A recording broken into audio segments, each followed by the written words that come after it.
It's a charged atmosphere in the Middle East, especially concerning the conflict between Israel and Iran.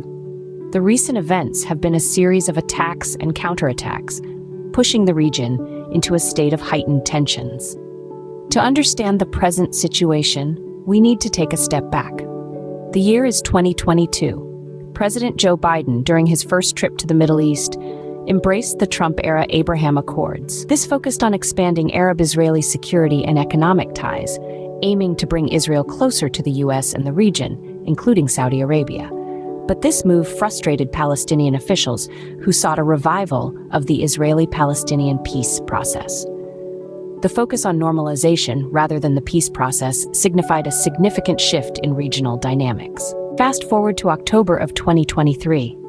Following terrorist attacks on October 7th, Israel escalated its ground operations in Gaza against Hamas. This involved elite troops and special forces units with the aim of dismantling Hamas, securing borders, and rescuing hostages. The conflict intensified, leading to casualties on both sides. Now, we arrive at the present year, 2024. Israel reports more than 300 drones and missiles launched at it from Iran, Iraq, and Yemen, with the vast majority intercepted. This attack was Iran's response to an Israeli raid on the Iranian consulate in Syria on April 1st. Iran states that the matter can now be deemed concluded. Meanwhile, in Gaza, at least 19 Palestinians were killed and more than 200 wounded in 6 major Israeli attacks. In the occupied West Bank, Israeli settlers continued attacks on Palestinians and their homes, wounding at least 19 people. Since October 7th, over 33,700 Palestinians have been killed and over 76,000 wounded in Israeli attacks on Gaza.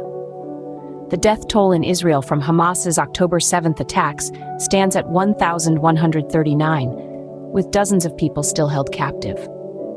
To summarize, the ongoing conflict has seen a series of shifts in regional dynamics, with a focus on normalization of Arab-Israeli ties, intensifying ground operations against Hamas, and a series of attacks and counterattacks between Israel and Iran.